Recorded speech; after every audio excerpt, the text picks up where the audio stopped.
Brook era un hombre bastante primitivo, lo definía casi perfectamente.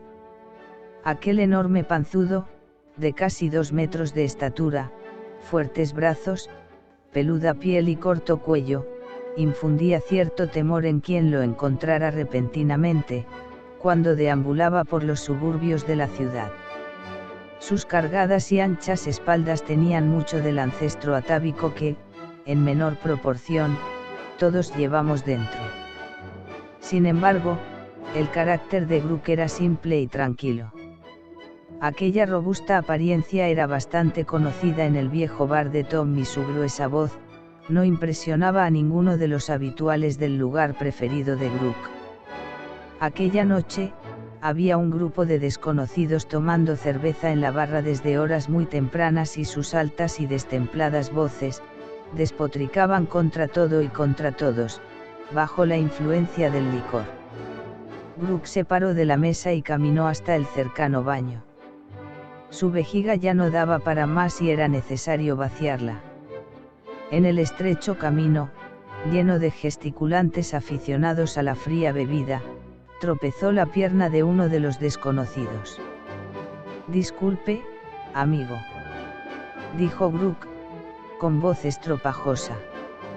«Fíjate por dónde caminas, estúpido», contestó el dueño de la pierna, agresivamente, al mismo tiempo que empujaba con violencia a Brook. Era un gigante, aún más alto que Brook y con el torso de un leñador. Se levantó del banco y empujó de nuevo a Brook, exclamando: «Vete de aquí, idiota. Sal de mi camino». El verse empujado y zarandeado era algo nuevo para él. Estaba acostumbrado a ver en los ojos de los desconocidos cierto temor que lo cohibía, dado su carácter pacífico. No estaba acostumbrado a ser tratado así. «¿Qué pasa, amigo? ¿Qué pasa? No soy amigo tuyo. Vete de aquí». «Tranquilícese, que no le he hecho nada», dijo Brook.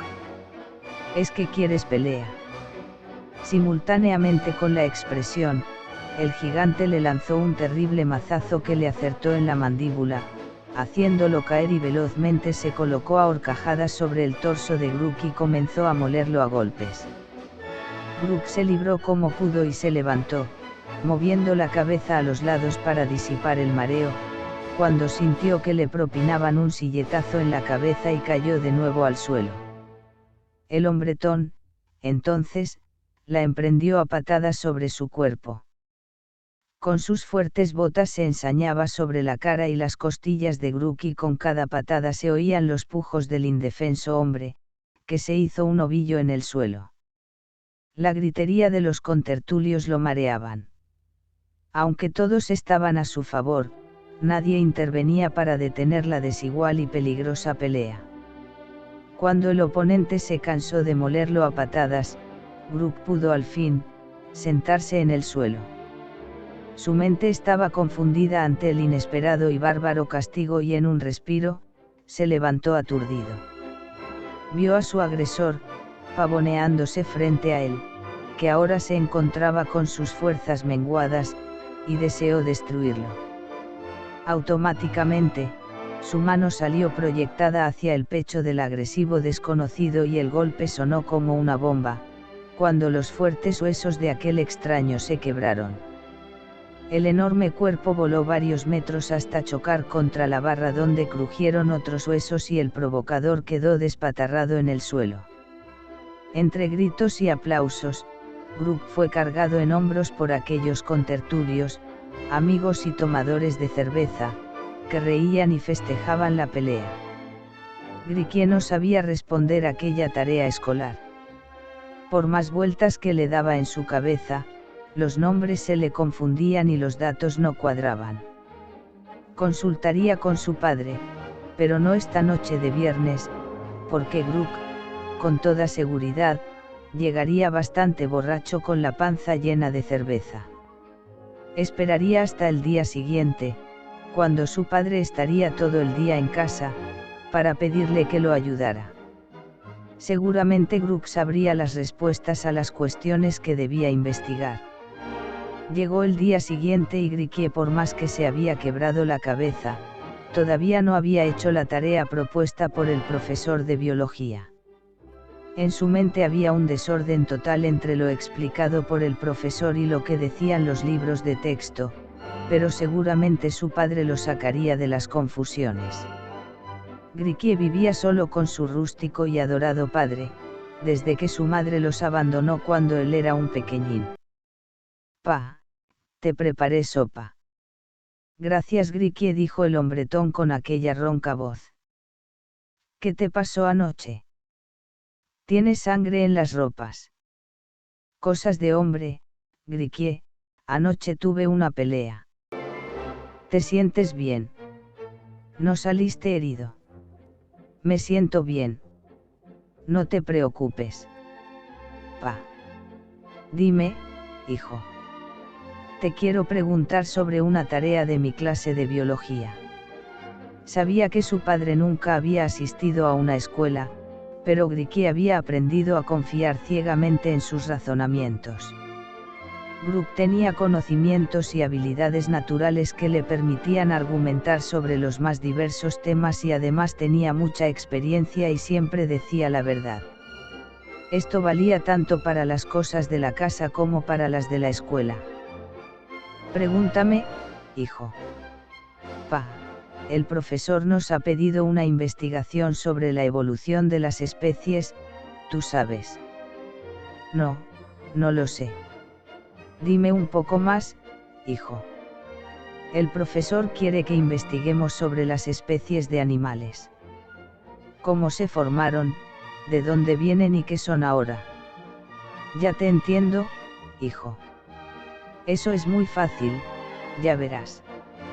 Group se levantó de la silla y buscó unos viejos pedazos de papel de diversos colores, un pedazo de cinta engomada, unas tijeras y una vieja caja de zapatos. Griquie estaba acostumbrado a los ejemplos de su padre y no se extrañó por los inusuales preparativos para la explicación. Ya él se encargaría de transcribirla en los términos adecuados. «Aquí tienes todo lo necesario, usa las tijeras y pica todo el papel hasta que no puedas cortar pedazos más pequeños y los colocas en la caja de zapatos, que ahora está vacía. Esta caja representará el conjunto de las cosas y ya verás cómo el contenido se va modificando». Griquie pensó largo rato, meditando sobre lo que su padre quería decirle, y luego comenzó su trabajo, utilizando los términos aprendidos en sus clases de biología. En un principio, el universo era un conjunto vacío, que de pronto se llenó de partículas indivisibles, que conocemos con el nombre de átomos. Ahora Group cortó la cinta engomada en trocitos algo más grandes y los colocó en la vieja caja de zapatos, dándole unas cuantas sacudidas. Los pedacitos de papel saturaron los trocitos de cinta engomada y otros quedaron al fondo de la caja. Griquie continuó escribiendo. Unos cuantos de estos átomos se atrajeron entre sí y se unieron en uniones estables, llamadas moléculas. Otros átomos permanecieron sin unirse y se denominaron elementos. Group batió con más fuerza la caja y algunos trozos de cinta se pegaron entre sí. Griquie prosiguió con su tarea. Las moléculas estables, que eran una muy pequeña parte del universo, se fueron uniendo entre sí, haciéndose cada vez más extensas y complicadas.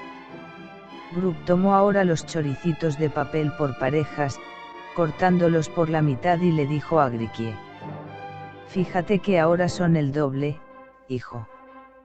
El joven continuó su trabajo. Algunas de estas moléculas compuestas, se unieron unas con otras y dieron origen a organismos capaces de duplicarse o reproducirse. Así surgió la vida en el universo.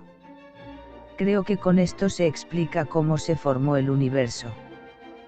¿Quieres saber algo más, hijo? Griquie estaba orgulloso de su padre. Group sabía de todo. Claro que sí, pa. ¿Qué pasó para que, desde ese principio, llegaran todas las especies al mundo. Brook se quedó pensando un rato. Ben le dijo de pronto, vamos allá afuera. Griquie salió con su cuaderno de notas en la mano. Hasta las afueras de la casa de campo. Brook se acercó al estanque y lanzó unos pedacitos de pan al agua. Los pececitos del estanque se disputaron las migajas. Fíjate, hijo, que los pececitos más grandes se llevan las mejores migajas. Dos pequeños pececitos se entrabaron en una pelea por las migas. El más débil quedó sangrando y desde el fondo salió un gran pez, que devoró rápidamente al herido e inmediatamente se escapó al fondo del estanque. Eso es todo, hijo, dijo Brook, eso que acabas de ver es lo que nos ha hecho evolucionar. Así, pa. Eso es todo. Eso es todo.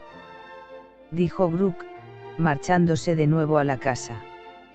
Griquie se quedó largo rato pensando en lo que su padre le había explicado, reflexionando sobre cómo redactarlo en términos escolares y continuó sus tareas. El principio de la evolución de las especies es la supervivencia de los más aptos. La lucha por la existencia hace que las especies más aptas y mejor desarrolladas supervivan y las otras sucumban. La selección natural de las especies ha sido vital en nuestra evolución y cada especie se ha ido adaptando al medio ambiente para sobrevivir. Las especies peor adaptadas no han podido sobrevivir y la naturaleza se encarga de eliminarlas. Su trabajo iba tomando excelente forma. Avanzada la tarde, el trabajo de Griquie estaba casi terminado, pero tenía algunas dudas y llamó a su padre. Pa, ¿tú crees que lo que me has contado es válido para los demás planetas? Lo que te he contado es válido para todo el universo, pero, alrededor del Sol, creo que la vida existe solamente en la Tierra. Cuando Brook hablaba a su hijo directamente, sin parábolas ni metáforas, lo cual ocurría muy esporádicamente, Griquie bebía literalmente cada palabra de tales conversaciones. ¿Por qué, pa? Porque este mundo es ideal para la vida. No es muy grande, ni muy pequeño. No está demasiado lejos del Sol, ni demasiado cerca de él. Aquí pueden vivir muy bien los pequeños pájaros, que se formaron en otros planetas más pequeños, y los animales enormes, que se originaron en mundos más grandes. En las estrellas, pa. No, hijo. En las estrellas no. Ellas están demasiado lejos y son demasiado calientes. En los planetas. Sí, hijo. En los planetas. Ellos estaban llenos de vida en su oportunidad y ahora todos están muertos. En los más cercanos al Sol, el calor quemó la atmósfera. Los más alejados, que una vez estuvieron calientes, ahora están completamente fríos.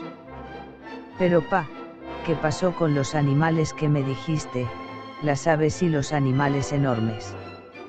Son los mismos animales que todos conocemos, Griquie. Todos se escaparon a la Tierra, a nuestro planeta. A la Tierra. Los animales que todos conocemos son extraterrestres, pa. Eso mismo, hijo.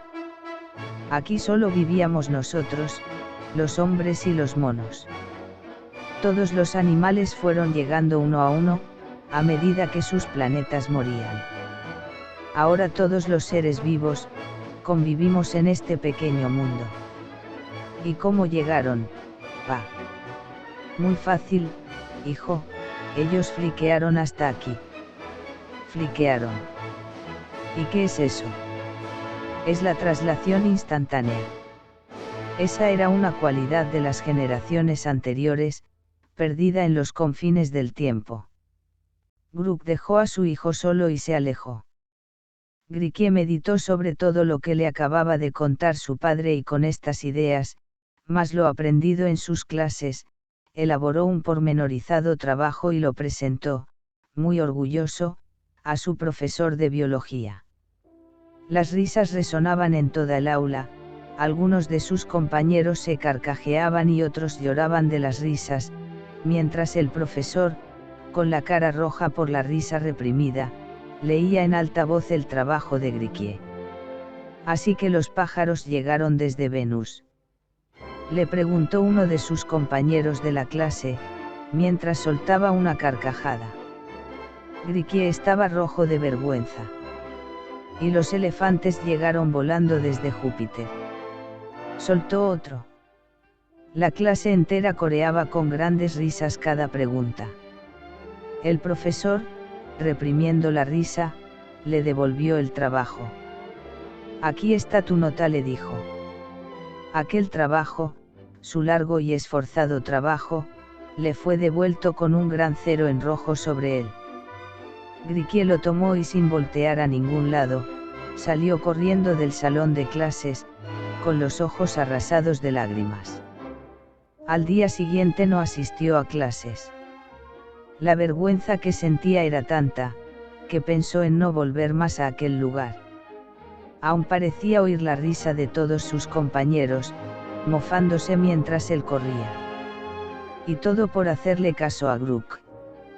Pero, la culpa no era de su padre, que jamás tuvo ninguna educación. Era de él, por haber creído en aquellas fantasías. Mientras Gluck dormía la siesta en su habitación, Griquie haría algo para entretenerse y no pensar en la bochornosa situación en que se encontraba. Repararía el techo del viejo granero. Griquie estaba clavando unas maderas abiertas del techo del elevado granero, cuando resbaló y cayó al vacío. Era una caída mortal. El granero era muy elevado y el piso de cemento y cantos rodados rompería todos sus huesos. Cuando la vida está a punto de perderse, el tiempo parece detenerse. Griquie pensó en muchas cosas mientras caía, lo tonto que había sido haciendo caso de su padre analfabeta, los compañeros de clase mofándose, el profesor de biología con la risa contenida. Sin darse cuenta, emitió un grito fuerte y doloroso mientras caía. Dentro de la casa, Gluck oyó el grito desamparado de su hijo y, abriendo los ojos, lo vio cuando caía del alto y alejado granero. Griquie cayó pesadamente sobre los duros, fuertes y al mismo tiempo suaves brazos de Gluck. Griquie miró a su padre, incrédulo y asombrado. ¿Cómo lo hiciste? Pero, si estabas dentro de la casa. Ya lo sabrás algún día, hijo. Es algo que tienes que descubrir por tu cuenta. Pafliqueaste. Sin decir una palabra más, Gluck dio unos suaves golpecitos sobre la cabeza de su hijo y se retiró al dormitorio. Griquie vio hacia el elevado techo del granero y cerrando fuertemente los ojos, deseó con todas sus fuerzas fliquear sobre él. Y lo hizo. Con una gran carcajada, parado sobre el techo del granero, supo que su padre tenía razón, que siempre había tenido razón. Y también supo que al día siguiente volvería a la escuela lleno de orgullo.